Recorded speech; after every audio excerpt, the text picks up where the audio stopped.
World Consulting se complace en presentar el Seminario Internacional de Aplicaciones Científicas para la Industria.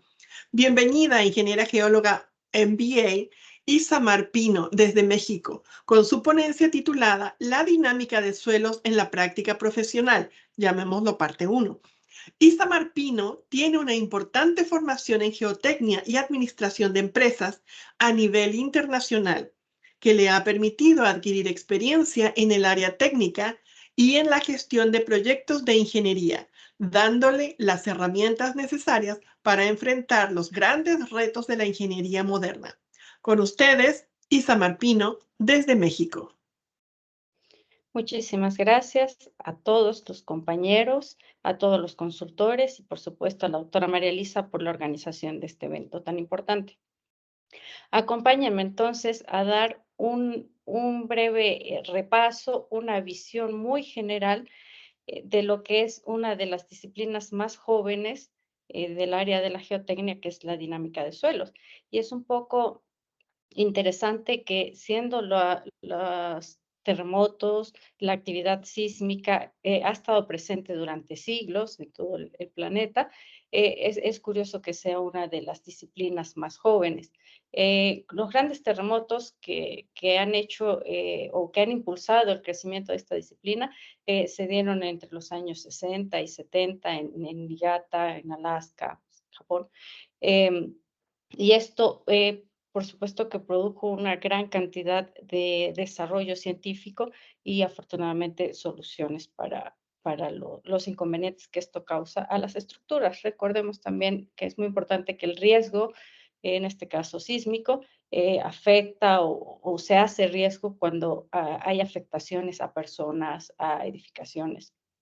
Entonces, el desarrollo de toda la infraestructura nos trae como reto, pues, minimizar los daños y, por supuesto, preservar las vidas de las personas ante estos eventos.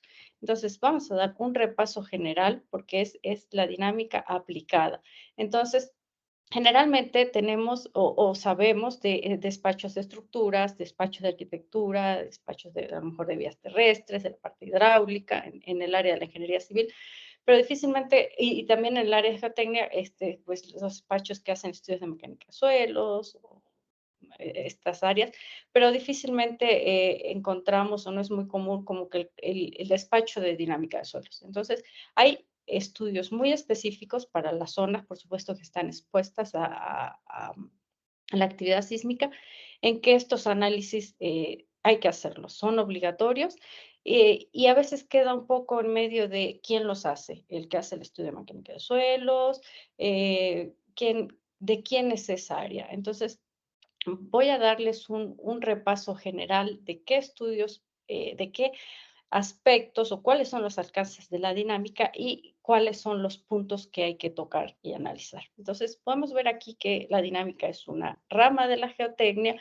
que a su vez es una rama de la ingeniería civil. Entonces, es algo, digamos, un poco especializado. Entonces, en la práctica profesional, ¿qué estudia? Y esto digo en la práctica porque desde el punto de vista de investigación, pues hay mucho desarrollo de las fuentes sísmicas, de los mecanismos de fallas, si es subducción, si es fallamiento normal. Entonces, esa parte de la sísmica, digamos, es un estudio científico aparte, pero en la práctica, en el desarrollo de un proyecto, en la construcción de un hospital, en un puente.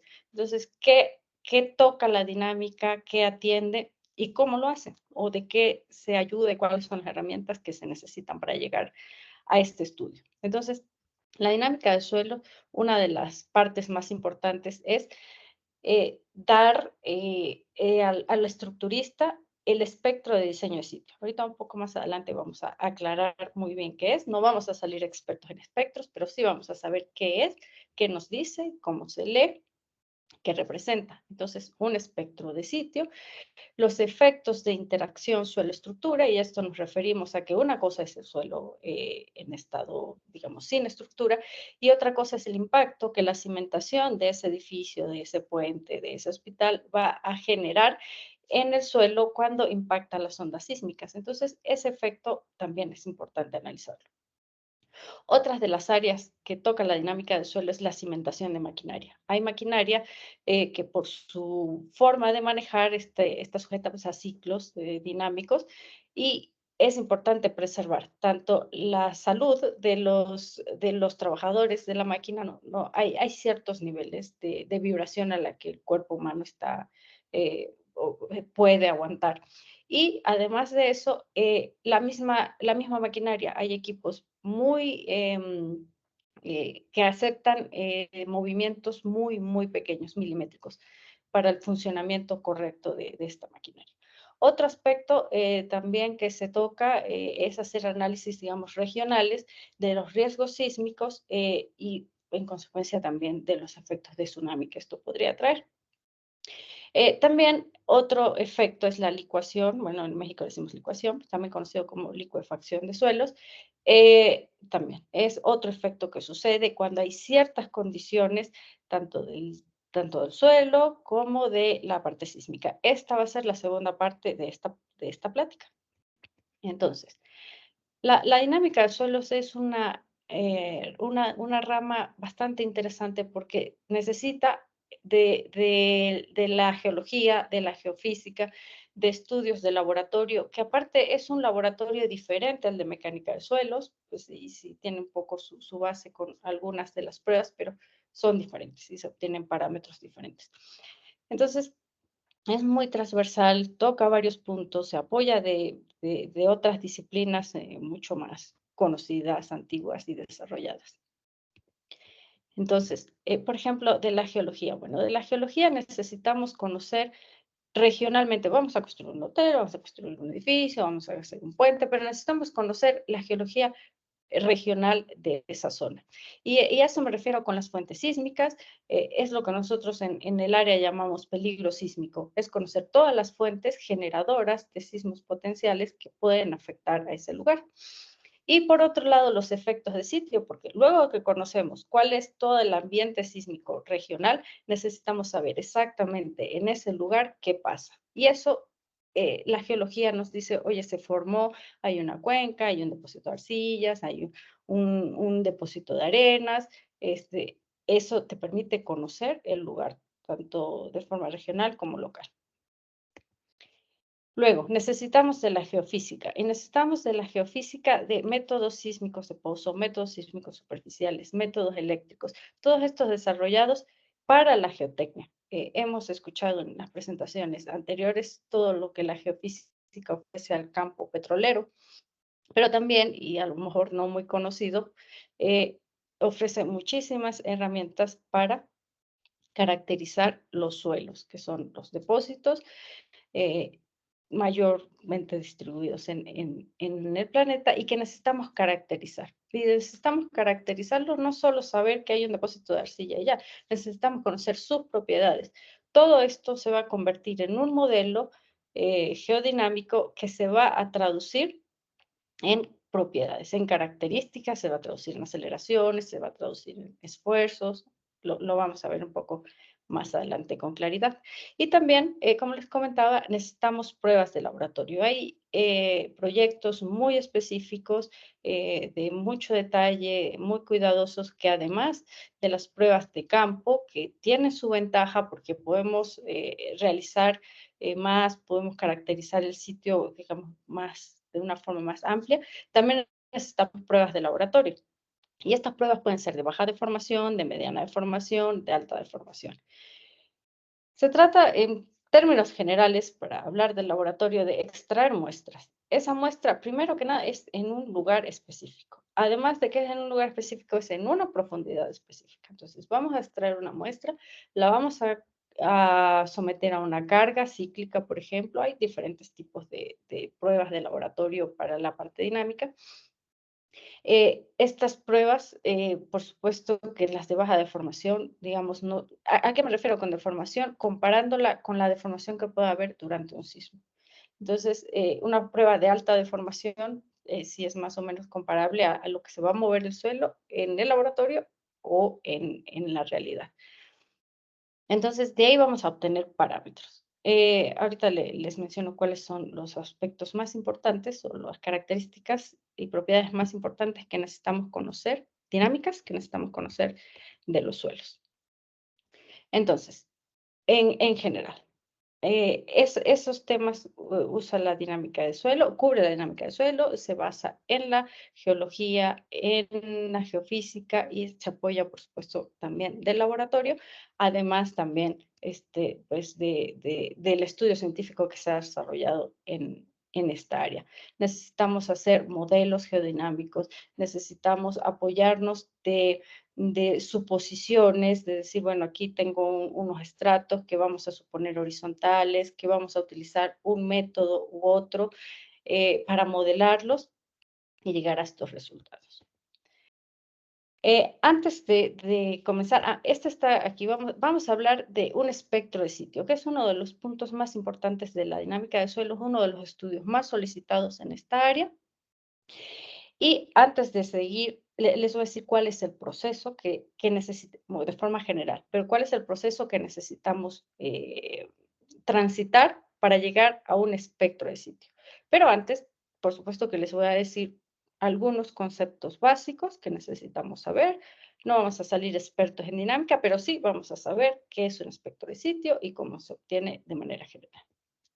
Entonces, esa palabra espectro de sitio es más, lo que significa es una representación gráfica, este es un espectro de diseño de sitio, que lo que hace es medir la respuesta sísmica. Tenemos que, déjenme avanzar una y vuelvo a regresar para esta. Vamos a aclarar solo dos conceptos y yo creo que con estos dos es suficiente para toda la plática. Una es el periodo dominante de vibración. El periodo dominante es, como su palabra lo dice, es periodo, estamos hablando de un tiempo. Es el tiempo en que, vamos a verlo aquí como un edificio, pero también puede ser una columna de suelo. Entonces, es el tiempo en el que este edificio o esta columna de suelo le toma salir de un punto de inicio, cuando está ante una actividad, ante un movimiento sísmico. Entonces, es el tiempo que tarda entre comenzar un movimiento, ir hacia un lado, regresar al centro, ir hacia el otro y volver. Ese tiempo se mide en segundos y ese tiempo lo llamamos periodo dominante o periodo fundamental de vibración. Puede ser de las estructuras o del suelo. Otro aspecto muy, muy importante es la fuerza sísmica. Primero tenemos que partir de que fuerza es igual a masa por aceleración. Entonces, ¿qué buscamos con todo esto? Y pensémoslo desde el punto de vista práctico, que es el objetivo de esta presentación, es que el ingeniero estructurista necesita saber cómo armar, qué cantidad de acero, qué cantidad de concreto le va a colocar a su edificio, no solo arquitectónicamente, esto necesita un diseño sísmico. Entonces, ¿qué necesitas saber? La masa se puede saber porque sabemos los materiales con que está construido. Necesitamos saber con qué fuerza va a ser impactado o qué fuerza va a recibir horizontalmente este edificio cuando esté construido y expuesto a una actividad sísmica. Entonces, le vamos a decir qué fuerza, pero es que necesitamos saber es la aceleración. Justo esa aceleración es el parámetro más importante que nosotros le vamos a dar, digamos, al estructurista. Entonces, la aceleración la va a conocer a través de un espectro de diseño sísmico y la masa él la va a poder variar para hacer que esta multiplicación nos dé una fuerza que sea capaz de resistir el sismo. Entonces, como podemos ver acá, espero que vean bien, si no más adelante tengo otra imagen, este espectro se lee de la siguiente manera. Aquí abajo tenemos periodos estructurales, es decir, de un edificio, y tenemos aceleración. Entonces, por ejemplo, un periodo de 2.5 segundos, más o menos, es un edificio pues de unos 20, 23 pisos. Esto lo define el estructurista. El estructurista hace sus estudios y de acuerdo a los materiales y a las formas en lo que lo está pensando, él dice, el periodo de la estructura es de tantos segundos. Ok, si es de 2.5 segundos, pues el resultado que yo le estoy entregando es que ese edificio, en ese lugar específico donde me dijeron que ese era el estudio, un edificio de 25 pisos más o menos, o de periodo de 2.5 segundos, va a estar sujeto a una aceleración de casi una G. o sea, casi con la misma aceleración que todos los objetos están atraídos hacia el centro de la Tierra, este edificio va a estar empujado casi con esa misma aceleración, pero de forma horizontal.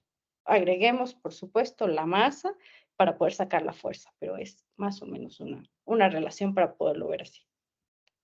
Entonces, ¿cómo llegamos a esto? Bueno, para llegar a este espectro es importante primero estudiar el lugar, determinar todas las fuentes sísmicas que tenemos. Bueno, hay 5 fuentes sísmicas que lo afectan. Ok. Cada fuente sísmica tiene una frecuencia diferente, porque tiene un mecanismo diferente.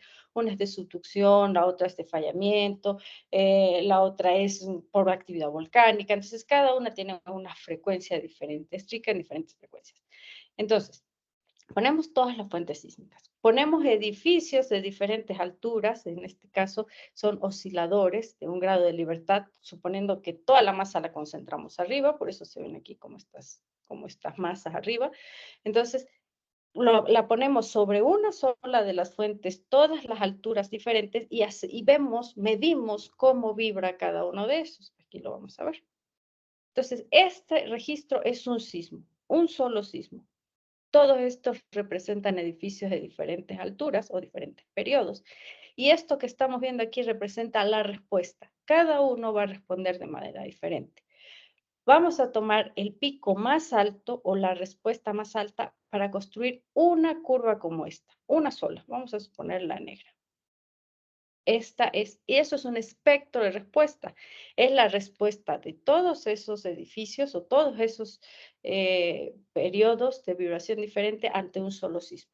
Esto lo repetimos cuantas veces o cuantas fuentes sísmicas tengamos para obtener varios como estos, una familia como esta, y luego hacer una curva que envuelva toda la respuesta. Y ese es nuestro espectro de diseño. Esa es una de las partes fundamentales de la dinámica de suelos, de lo que, digamos, más se hace en la práctica profesional. Entonces, teniendo claros estos conceptos, ahora vamos a ver cómo se hace. Bueno, primero necesitamos determinar el peligro sísmico. Ya revisamos en nuestro mapa, en toda la información que hay de cada país, cuáles son las fuentes, qué afecta, de qué tipo son, pero eso no es solo así como cualitativo, eso hay que ponerlo en números, eso lo vamos a poner en unos acelerogramas en el basamento local que representan el peligro sísmico, como los registros que acabamos de ver. Entonces, eso, dicho así, se ve más o menos de esta forma. Primero identificamos, por ejemplo, esta es la de México, las zonas y los tipos de movimientos que tenemos. Entonces, bueno, hay subducción, hay intraplaca, interplaca, transcurrentes, todo aquí en la falla de San Andrés tenemos transcurrentes. Pero eso se va a traducir en registros que reproduzcan el movimiento en terreno firme. Aquí vamos a hacer 2 cosas. Primero, vamos a suponer que no hay suelo, que todo lo cuaternario, lo que se ha depositado, lo quitamos. Y entonces en la roca, tal cual, cómo se siente o cómo llega o con qué magnitud, intensidad, bueno, eso, que no se confundan esos conceptos. Pero vamos a medir más bien la aceleración en terreno firme. En terreno firme, ahí medimos la aceleración que tenemos.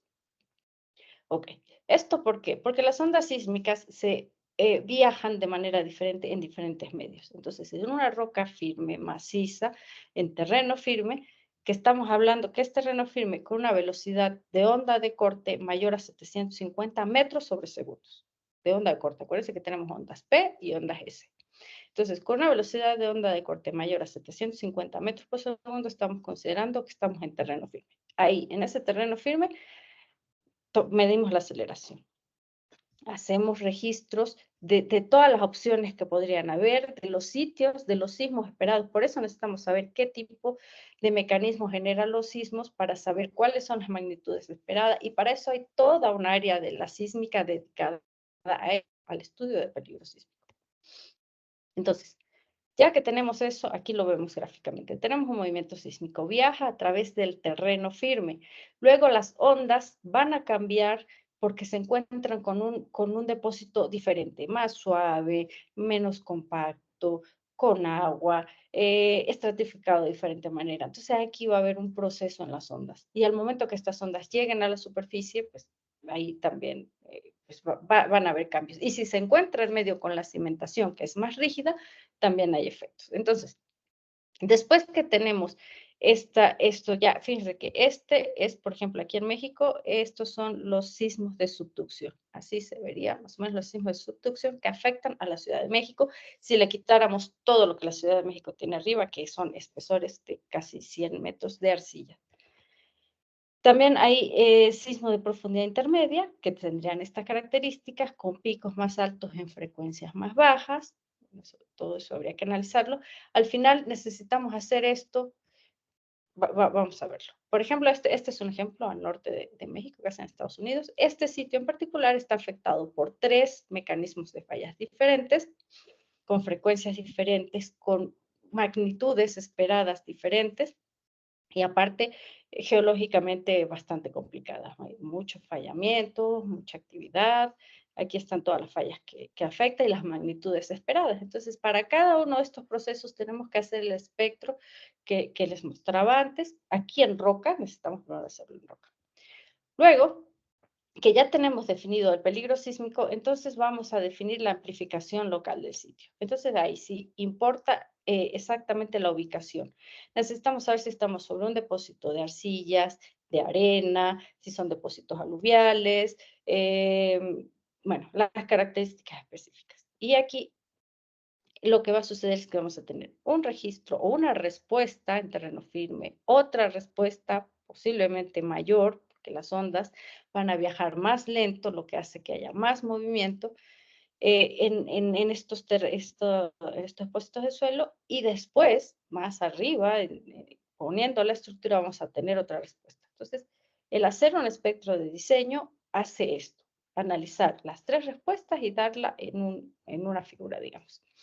Entonces, para estudiar la amplificación, necesitamos ver qué tipo de suelos tenemos. Y nos vamos a apoyar de la geofísica con métodos sísmicos de pozos, superficiales, eléctricos. Tenemos diferentes tipos de estudios, cross-hole, down-hole, sonda suspendida.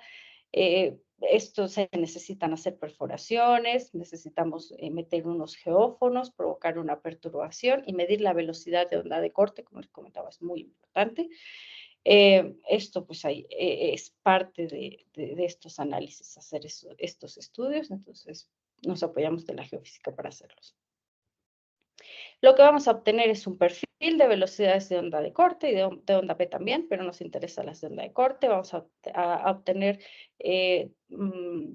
parámetros dinámicos como los módulos E y G, y con esto vamos a hacer un modelo, que al final esto va a reproducir el movimiento y lo vamos a traducir en este espectro. También nos podemos apoyar de métodos, estos son, que les mostré, son métodos sísmicos de pozo, necesitamos hacer perforaciones, meter geófonos, obtener estas propiedades, pero también nos podemos apoyar de métodos superficiales y de métodos eléctricos. Estos métodos superficiales se trata de colocar geófonos, pero en superficie generar una perturbación y medir eh, generalmente el tiempo en el que las ondas son refractadas y reflejadas y se perciben nuevamente los geófonos. Todo esto es parte de la geofísica y los resultados es una caracterización dinámica del terreno. También hay otros estudios, la vibración ambiental, es un estudio bastante económico, bastante sencillo de hacer y nos da uno de los parámetros más importantes que le mencioné al principio, que es el periodo de vibración. Tenemos métodos eléctricos, estos nos ayudan, a veces no es muy fácil determinar dónde están los depósitos profundos y si el terreno, si conociendo sus características podríamos apoyarnos en estudios eléctricos también. Finalmente, ¿qué vamos a obtener de esto? Vamos a obtener algo que se llama función de transferencia. ¿Y esto cómo se lee? Esto quiere decir que en sismos con esta frecuencia 0.5, 1 Hz, el movimiento que teníamos en la base, ya habíamos determinado qué movimiento teníamos, ahora se va a amplificar, en este caso casi 10 veces. Eso es lo que significa esta gráfica. Aquí hay amplificaciones casi 2.3, de 3, pero esta es una amplificación de casi 10. Estas cosas pasan aquí en la Ciudad de México, por los tipos de suelo que tenemos.